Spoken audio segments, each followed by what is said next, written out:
today my topic is revelation from Jesus Christ. இன்றைக்கு நாம் ஒருமித்து சிந்திக்க இருக்கிற விஷயமானது ஆண்டவர் இயேசு கிறிஸ்துவிடத்திலிருந்து உண்டான வெளிப்பாடு.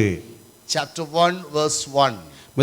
யோவானுக்கு வெளிப்படுத்தின விசேஷம் 1வது அதிகாரம் 1வது வசனம். Can anyone please read for me?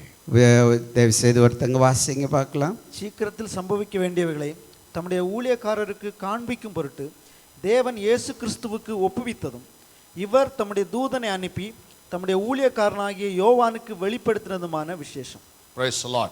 It says it is the revelation of Jesus Christ. இது இங்கே நான் வாசித்த வசனத்திலே இயேசு கிறிஸ்துவினுடைய வெளிப்படுத்தினது என்று சொல்லப்பட்டுள்ளதை காண்கிறோம். We know that the revelation, the book of Revelation was written by the John the Apostle. இந்த யோவான் வெளிப்படுத்தின விசேஷம் அப்போஸ்தலனாகிய யோவானால் எழுதப்பட்ட புத்தகம் என்பதை நாம் அனைவரும் அறிவோம். We all believe that during the time he was exiled in Patmos, he have written this book. அவன் பத்மோ தீவிலே நாடு கடத்தப்பட்டவனாக இருந்த சூழ்நிலையிலே இந்த வெளிப்படுத்தின விசேஷத்தை எழுதினதாக நாம் அறிகிறோம். We read about the Patmos as a volcanic island which was about 60 kilometers southwest of Miletus in the sea of Aegean.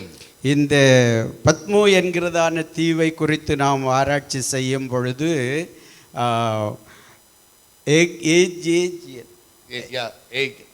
Aegean என்கிறதான அந்த கடல் பகுதியினுடைய நடுப்பகுதியில் அமைந்திருக்கக்கூடிய இந்த எரிமலைகளால் சூழ்ந்திருக்கக்கூடிய ஒரு சிறிய ஒரு தீவு பகுதியாகும். And it is southwest of Miletus. மிலித்தா என்கிறதான இடத்திலிருந்து தென்மேற்கு பகுதிக்கு அது வரும். About 60 kilometers. 60 கிலோமீட்டர் தொலைவிலே அது அமைந்துள்ளது. And this was a rocky place. இது கற்களால் மிகுந்த ஒரு பகுதியாகும். So when I do research of this place, I could understand the suffering, the hike of the suffering which John was undergoing. இப்படிப்பட்டதான ஒரு தீவிலே இருக்கும் பொழுது அதை ஆராய்ச்சி செய்து பார்க்கும் பொழுது எந்த அளவுக்கு அவர் கொடுமையான ஒரு அனுபவத்திற்குள் கடந்து சென்றிருக்கிறார் என்பதை காண முடிகிறது. One side is a rocky place and other side is a volcano place, other side is an island. அவர் இருந்த பகுதி ஒரு தீவு பகுதியாக இருந்தது. அதிலே ஒரு புறத்திலே எரிமலைகள் வெடிக்கக்கூடியதான சூழ்நிலையிலும் இன்னொரு பகுதியிலே கற்கள் பாறைகள் நிறைந்த முட்புதர் நிறைந்த ஒரு இடமாக இருந்தது. And in that place he had an encounter with God. அந்த இடத்திலே தான் அவர் தேவனை முகமுகமாக சந்திக்கிறார். Amen. Praise the Lord. In strives and problems and sufferings we are sometimes deviating from God. தேவனுடைய சமூகத்திலிருந்து சில சமயங்களிலே நமக்கு ஏற்படக்கூடியதான பாடுகள், கஷ்டங்கள், துன்பங்கள் நம்மை விலக்கி நிறுத்தக்கூடியதாக காணப்படுகிறது.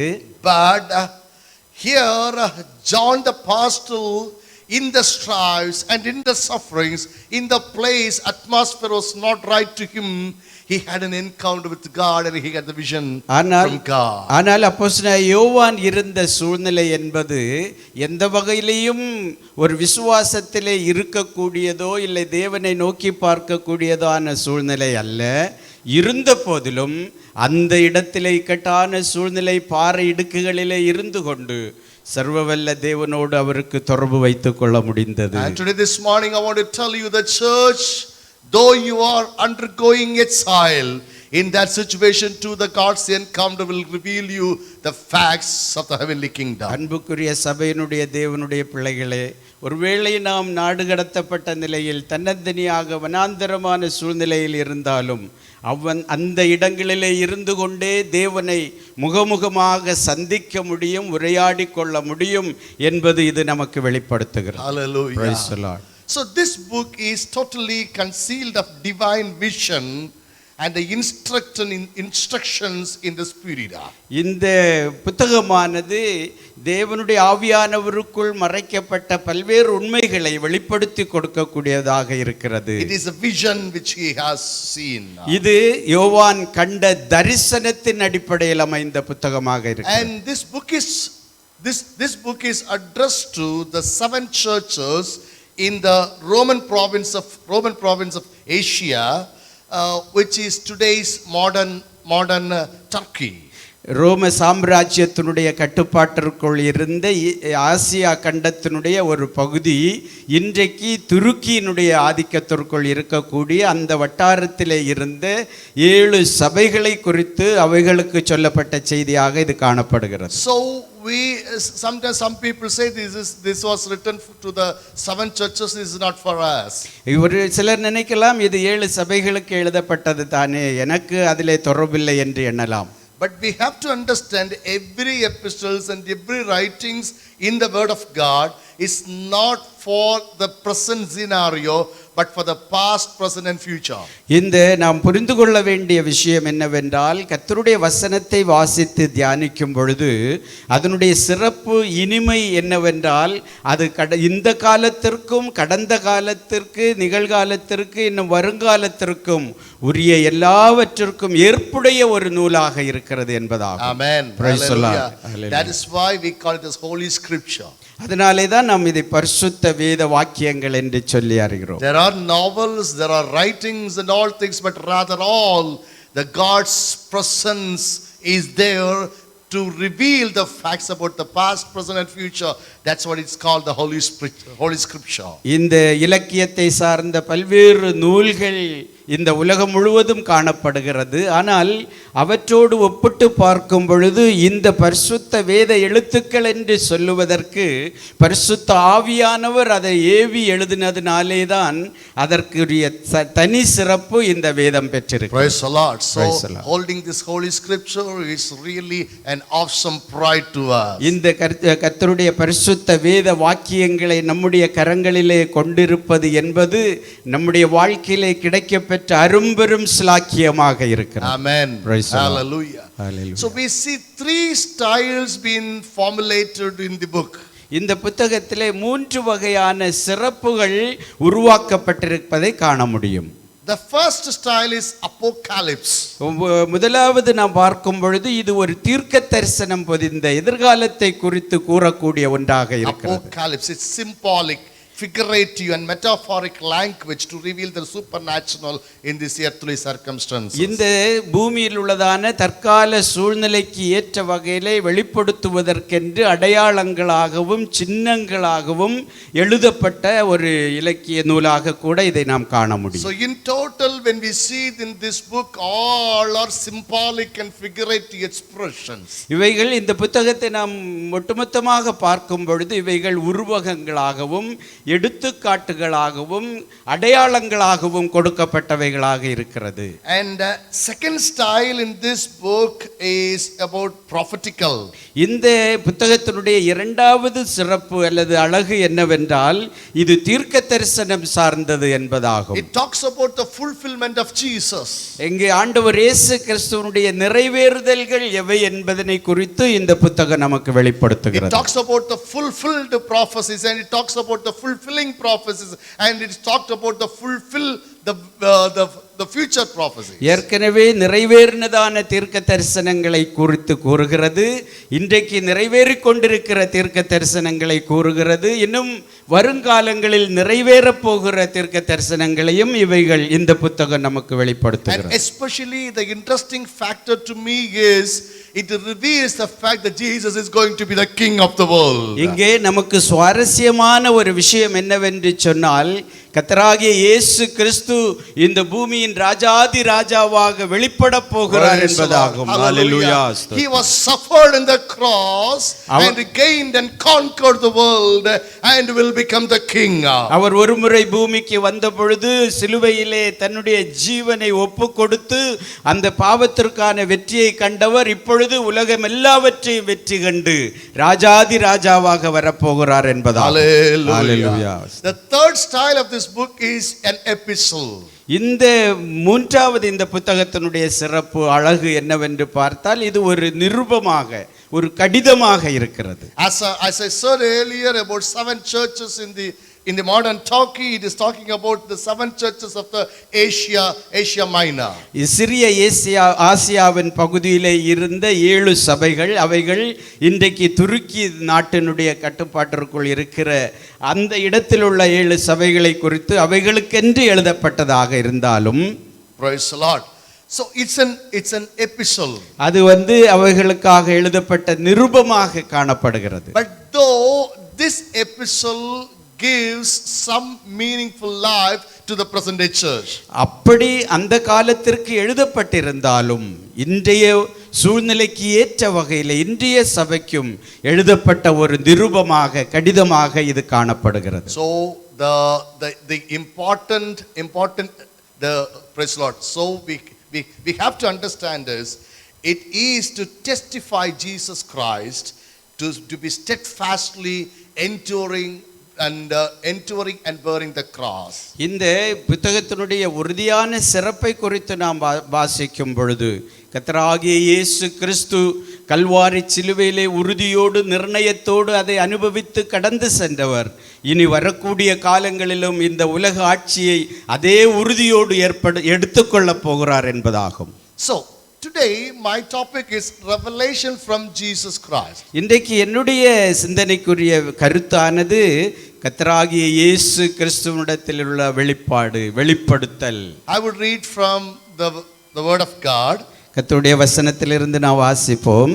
The revelation of Jesus Christ which God gave unto him to shew unto his servants things which must shortly come to pass, and he sent and signified it by his angel unto his servant John. சீக்கிரத்திலே சம்பவிக்க வேண்டியவைகளை தம்முடைய ஊழியக்காரருக்கு காண்பிக்கும் பொருட்டு தேவன் இயேசு கிறிஸ்துவுக்கு ஒப்புவித்ததும் இவர் தம்முடைய தூதனை அனுப்பி தம்முடைய ஊழியக்காரனாகிய யோவானுக்கு வெளிப்படுத்தினதுமான விசேஷம். So today morning I am going to reveal you some questions on this. இதன் அடிப்படையிலே சில வினாக்களை உங்களுக்கு எழுப்பி வெளிப்படுத்த விரும்புகிறேன். My first question is, what is a revelation? முதலாவது வினா என்னவென்றால் வெளிப்படுத்தல் என்றால் என்ன? Many times we have different ideas in our practical life about revelation. வெளிப்படுத்தல் என்று சொல்லும் பொழுது நம்முடைய நடைமுறை வாழ்க்கையை தொடர்பிலே பல்வேறு பொருள்கள் அதற்கு கொடுக்கப்படுகிறது. But it is, dictionary says like this, it is a surprising and previously unknown fact that has been disclosed. நாம் இந்த வெளிப்படுத்தல் என்பதனை குறித்து அகராதியில் நாம் சொல்லுவதை கேட்டோம் என்றால் வியத்தகு விஷயங்கள், இதற்கு முன்பு கொடுக்கப்படாதவைகள் கொடுக்கப்படுவது, சொல்லப்படுவது, வெளிப்படுத்தப்படுவது. In one word it is a disclosure. ஒரே வரியில் சொல்லுவதானால் அது திறந்து காண்பிப்பது. Praise the Lord. Praise the Lord. That is with that which you do not know. அது உங்களுக்கு ஏற்கனவே தெரியாமல் இருந்தது. Praise the Lord. Praise the Lord. It's about a divine disclosure. இது தேவனுடைய திறந்து காண்பிக்குதல். It is a supernatural disclosure. இது எல்லைக்கு அப்பாற்பட்டு எல்லாவற்றிற்கும் அப்பாற்பட்டு நிற்கக்கூடிய ஒரு வெளிப்படுத்தல். Praise the Lord. Praise the Lord. So today I want to tell you this book of Revelation, especially all the verse in this book reveals a divine thing which we do not know. ஆக இன்றைக்கு நாம் இந்த முதல் வசனத்திலிருந்து குறிக்கக்கூடிய சிந்தனை என்னவென்றால் தேவன் வெளிப்படுத்தி கொடுக்கிறார், அது அதற்கு முன்னதாக தெரியாமல் இருந்த ஒன்றாக காணப்படுகிறது. Praise the Lord. Praise the Lord. So in Daniel chapter 2 verse 28 to 30 we read like this. தானியேல் தீர்க்கதரிசியின் புத்தகம் 2வது அதிகாரம் 28வது வசனத்திலிருந்து இவ்விதமாக நாம் வாசிக்கிறோம். Can somebody read for me? யாராவது ஒரு மறைபொருட்களை வெளிப்படுத்துகிற பரலோகத்தில் இருக்கிற தேவன் கடைசி நாட்களில் சம்பவிப்பதை ராஜாவாகிய நேபுகாத்நேச்சாருக்கு தெரிவித்திருக்கிறார். உம்முடைய சொப்பனமும் உமது படுக்கையின் மேல் உம்முடைய தலையின் மேல் உண்டான தரிசனங்களும் என்னவென்றால், Yes, go up to 30. ராஜாவே, உம்முடைய படுக்கையின் மேல் நீர் படுத்திருக்கையில் இனிமேல் சம்பவிக்க போகிறது என்ன என்கிற நினைவுகள் உமக்கு எழும்பிற்று. அப்பொழுது மறைபொருட்களை வெளிப்படுத்துகிறவர் சம்பவிக்க போகிறதை உமக்கு தெரிவித்தார். உயிரோடு இருக்கிற எல்லாரை பார்க்கிலும் எனக்கு அதிக ஞானம் உண்டு என்பதனாலே அல்ல, அர்த்தம் ராஜாவுக்கு தெரிய வரவும் உம்முடைய இருதயத்தின் நினைவுகளை நீர் அறியவும் இந்த மறைபொருள் எனக்கு வெளியாக்கப்பட்டது. Praise the Lord. Praise the This Lord. is the theme of this book. இந்த புத்தகத்தினுடைய மைய கருத்து என்று சொல்லுவது இந்த வசனங்கள் தான்.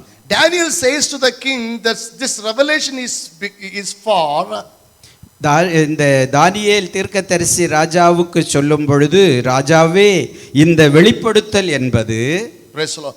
What shall be in the later days? இனி வரக்கூடிய காலங்களில், பிந்தின காலங்களில் என்ன நடக்கும் என்பதை குறித்து ஆகும். And you have lot of questions on it. அதை குறித்து உம்முடைய இருதயத்திலே மிகவும் கேள்விகள் எழும்பக்கூடியதாக இருந்தது. Praise the Lord. This was not revealed to me by any wisdom. இது ஏதோ ஒரு அபரிவிதமான ஞானத்தினால் எனக்கு வெளிப்படுத்தி தரப்பட்டது அல்ல. But it was interpreted by God's revelation. இது தேவனுடைய வெளிப்பாடாக எனக்கு வெளிப்படுத்தி தரப்பட்டிருக்கிறது. Amen. Amen. What is the theme of this book? இந்த புத்தகத்தினுடைய மைய கருத்து என்ன? What is revelation? வெளிப்படுத்தல் என்றால் என்ன? Revelation is the disclosure of the coming factors which you do not know. வெளிப்படுத்தல் என்பது ஏற்கனவே தெரியாமல் மறைக்கப்பட்டிருந்தவற்றை இனிமேல் வருங்காலங்களிலே இப்படி நடக்கும் என்பதனை வெளிப்படுத்தி கொடுப்பது. And the revelation is giving an answer for the questions you have in your mind. உன்னுடைய மனதிலே இருந்ததான கேள்விகளுக்குரிய ஒரு விடையை அது தரக்கூடியதாக, வியாக்கியானிக்க கூடியதாக இருக்கிறது. And revelation is not by the human wisdom but by the revelation from God above. அதனால் அதே நேரத்திலே இந்த வெளிப்படுத்தல் என்பது மனிதனுடைய ஞானத்தை சார்ந்தது அல்லவே அல்ல, மாறாக அது தேவனுடைய கிருபையினால் வெளிப்படுத்தி தரப்பட்டது. Hallelujah. Praise the Lord. That's the reason this book have a special thing. Bible says you will be blessed those who read it and do as it is. இதனாலே தான் இந்த வெளிப்படுத்தின விசேஷம் முதலாவது அதிகாரத்திலே நான் வாசிக்கும் பொழுது, இதை வாசிக்கிறவனும் வாசிக்க கேட்கிறவனும் பாக்கியவான், ஆசீர்வதிக்கப்பட்டவன் என்று சொல்லப்பட்டிருக்கிறது. So when we go on studying this word of God, we have to understand that this is the revealed fact from God. நாம் தொடர்ந்து இந்த வேத பகுதிகளை ஆராய்ச்சி செய்து கொண்டு செல்லும் பொழுது நாம் புரிந்து கொள்ள வேண்டியது, இது முழுக்க முழுக்க தேவனால், இறைவனால் வெளிப்படுத்தி தரப்பட்ட ஒன்று. But it is written in a figurative language. இது உருவக மொழியிலே எழுதப்பட்டிருந்தாலும் But we have to interpret it by the Holy Spirit. பரிசுத்த ஆவியினாலே நாம் அதை விளக்கி தரப்பட்டு நாம் அதை புரிந்து கொள்ள முடியும். Amen. Hallelujah. ஸ்தோத்திரம். So the second question I want to give to you is, இதன் அடிப்படையில் இரண்டாவதாக நான் உங்களுக்கு முன்வைக்கிற வினா என்னவென்றால், what is to be revealed? என்ன வெளிப்படுத்தி தரப்பட வேண்டும்? What is to be revealed? என்ன வெளிப்படுத்தி தர வேண்டும்? எதை வெளிப்படுத்தி தர வேண்டும்? So today's church have a lot of questions. We want the revelation about houses. We want the revelation about Rolls-Royce cars. We want the revelation about what are the blessings we are going to get.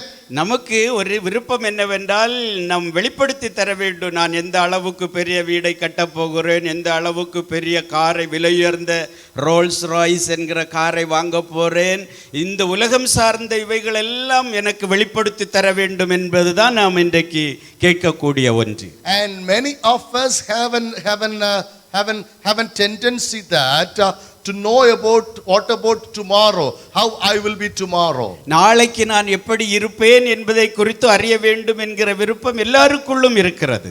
There is an interesting application in the mobile that's called Face app. I think Face app. நம்முடைய இன்றைக்கு உள்ளதான அந்த mobile எல்லாம் face app, முக app என்கிறதான ஒன்று இருக்கிறது.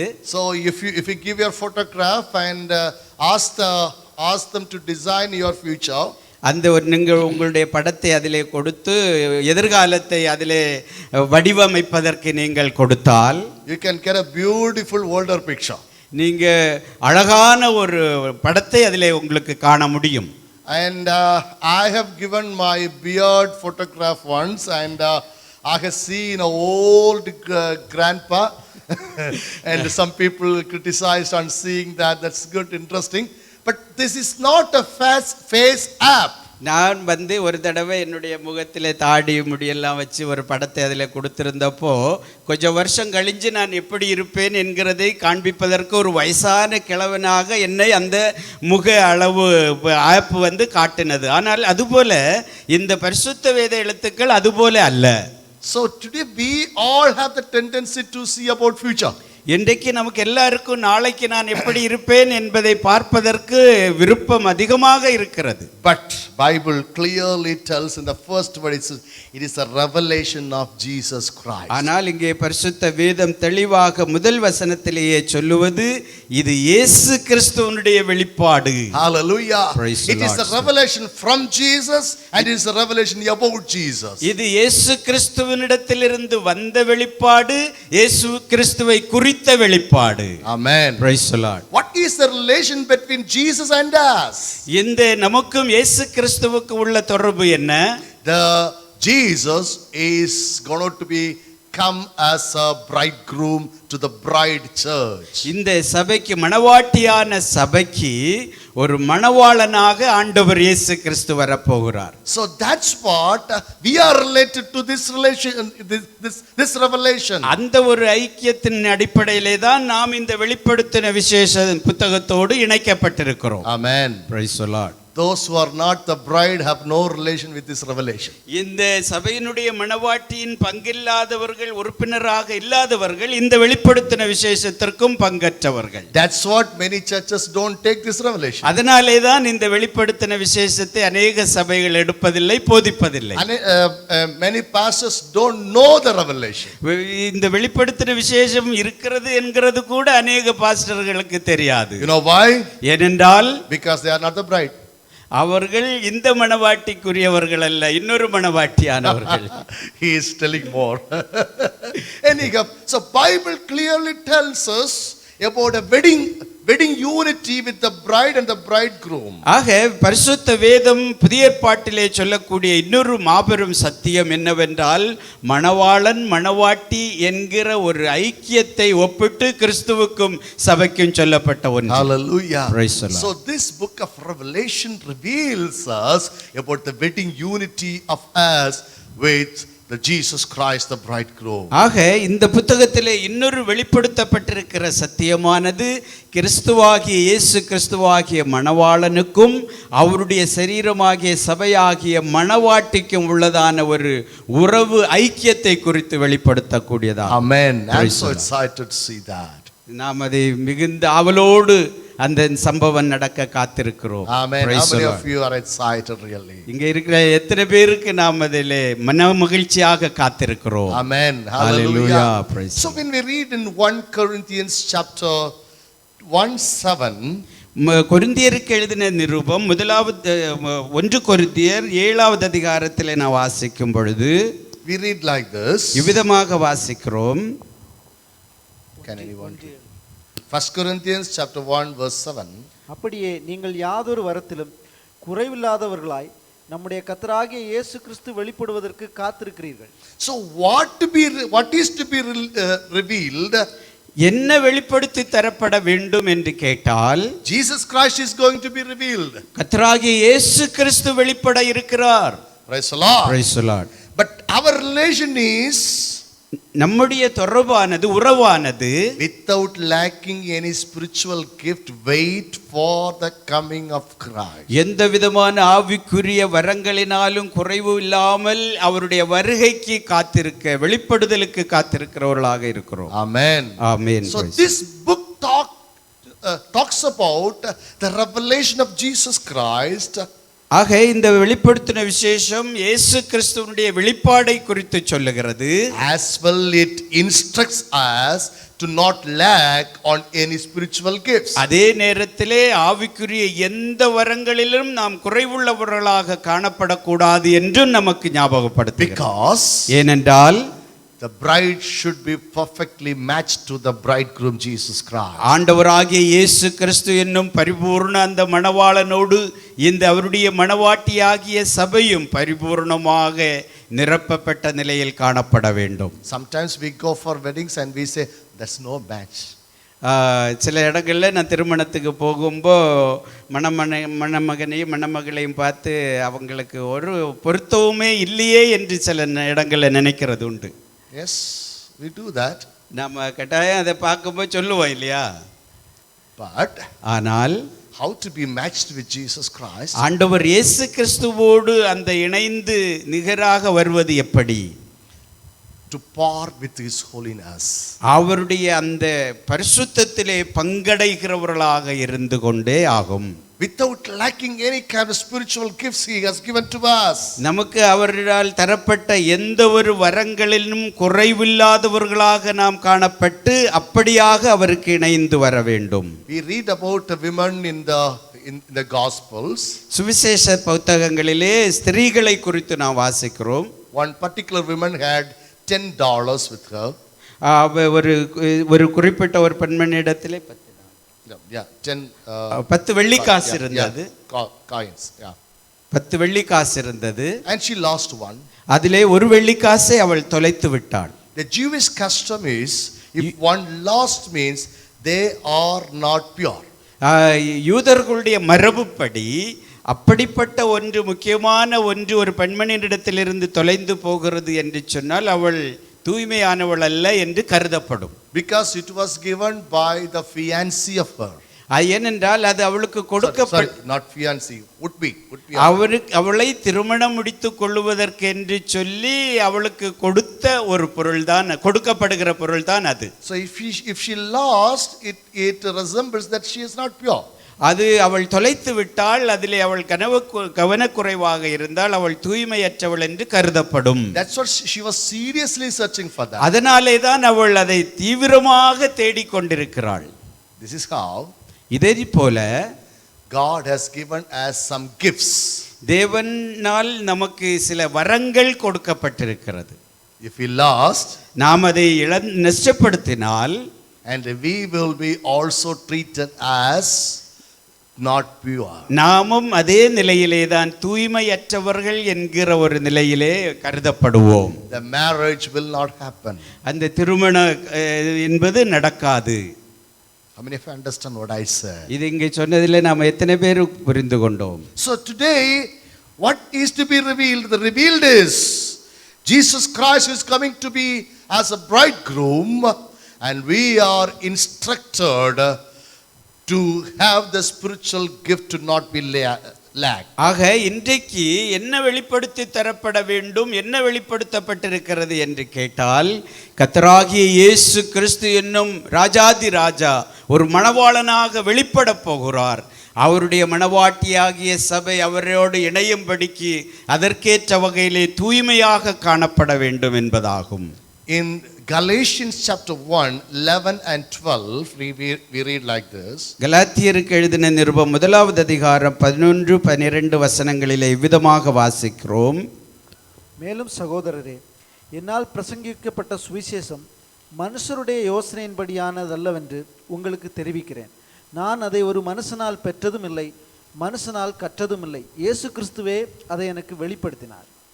So here Paul says this gospel is not revealed by human wisdom. இங்கே அப்போஸ்தலனாகிய பவுல் சொல்லும் பொழுது சுவிசேஷம் மனுஷனுடைய ஞானத்தினால் அவருக்கு வெளிப்படுத்தி கொடுக்கப்படவில்லை. Same way, அதே போன்று this revelation to John is not by human origin. யோவானுக்கு வெளிப்படுத்தப்பட்ட அந்த காரியங்களும் மனிதனுடைய ஞானத்தால் வெளிப்படுத்தப்பட்டவைகள் அல்ல. It is not human fictions. அது மனிதனுடைய ஒரு கதைகளாகவோ கூட அல்ல. Amen. Amen. Sometimes we think these revelations are fictions. சில சமயங்களிலே இது ஒரு கதை என்று சொல்லி இந்த வெளிப்படுத்தின விசேஷத்தை எடுப்பவர்களும் உண்டு. And we know about fiction novels. நாம் கதை சார்ந்த அந்த இலக்கிய நூல்களை நாம் வாசித்திருப்போம். Sometimes some are science fictions. சில விஞ்ஞானம் சார்ந்த கதைகளாகவும் சில இருக்கும். I remember in a textbook some 25 years ago, 25 வருடங்களுக்கு முன்னதாக ஒரு பாட புத்தகத்தில், and I remember when I was in college, my mom was teaching in the school, and she have given me the textbook lesson to to get prepared for her lesson plan. அவர்களுடைய ஆசிரியர் வந்து அவர்கள் அந்த பாட புத்தகத்தை கொடுத்து அதிலிருந்து சொல்லிக் கொடுப்பதற்கான குறிப்புகளை எடுப்பதற்காக கொடுத்தார்கள். No, I was in the college. Okay. My mom was a teacher. Okay. So she have given her textbook to me to prepare lesson plan for her. அதாவது பாஸ்டருடைய அம்மா அவர்கள் ஆசிரியையாக இருந்தார்கள். அவர்கள் பாடம் எடுக்க வேண்டிய பாடநூலை கொடுத்து பாஸ்டரிடம் கொடுத்து இதிலிருந்து குறிப்புகளை எடுத்து கொடுக்க சொன்னார்கள். And there was a lesson like this. இவ்விதமாக அதிலே ஒரு பாடம் வந்தது. 2050 there is in 2050 2050 in 2050 2050களில் there will be no teachers. ஒரு ஆசிரியர் கூட இருக்க மாட்டார்கள். There will be slots for assignments. அங்கே அசைன்மென்ட் எழுதுவதற்கான பகுதிகள் இருக்கும். And the student will learn from home. மாணவர்கள் வீட்டிலிருந்தே கற்றுக்கொள்வார்கள். At that time it was like a science fiction. அந்த அப்படி கூறப்பட்டிருந்த அந்த ஒரு சொல், அந்த ஒரு கதை அந்த காலத்திலே விஞ்ஞான கதையாக மட்டும்தான் எடுத்துக்கொள்ளப்பட்டது. It's about what I am telling is 90s. அது 90களில் நடந்த அந்த காரியத்தை நான் இப்பொழுது சொல்லுகிறேன். But now ஆனால் இப்பொழுது it became the true. அது இப்பொழுது உண்மையாகவே நடந்து கொண்டிருக்கிறவைகளாக இருக்கிறது. It is all on human origin. அவைகள் எல்லாம் மனிதனுடைய ஞானத்தினால் தோன்றினவை. But ஆனால் the human origin is about the human existence and the human worldly things.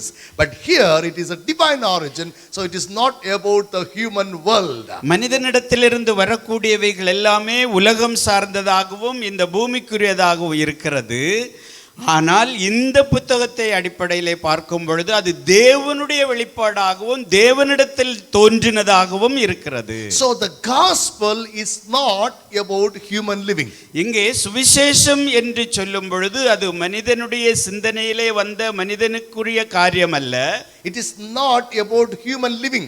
மனிதன் எப்படி வாழ வேண்டும் என்பதை குறித்ததும் அல்ல. Today the gospel being translated as a human living.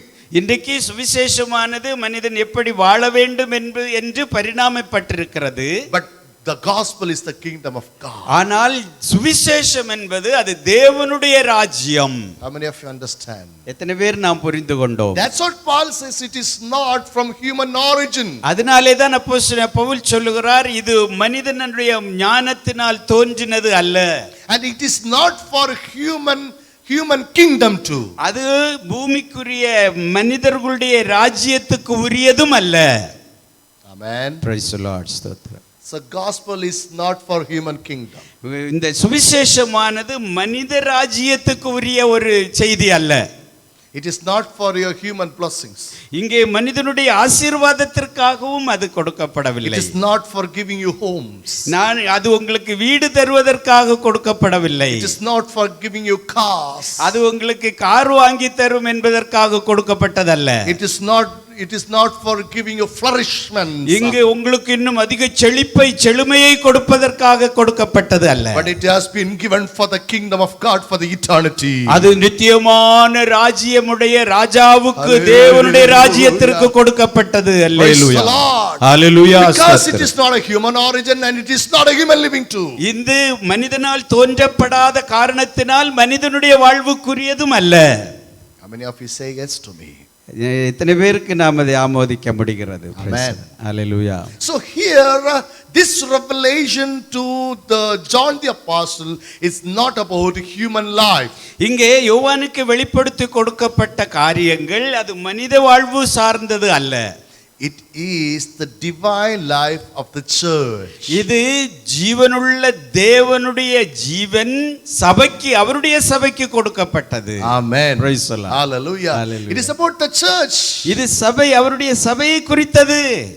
Amen. Amen. Praise the Lord. In very simple line, if I say it is about wedded life of the church with the bridegroom Christ. இங்கே நான் சுருக்கமாக தெளிவாக சொல்ல வேண்டுமானால் மணவாட்டியாகிய சபையோடு இணைந்து கிறிஸ்துவும் இணைந்துள்ளதான ஒரு அனுபவத்தை கொடுக்கக்கூடிய It's ஒன்று. a wedded life. அது ஒரு மணமுடித்த கிறிஸ்துவும் மணவாட்டியும் மணமுடித்து கொண்ட ஒரு அனுபவத்தின் புத்தகம்.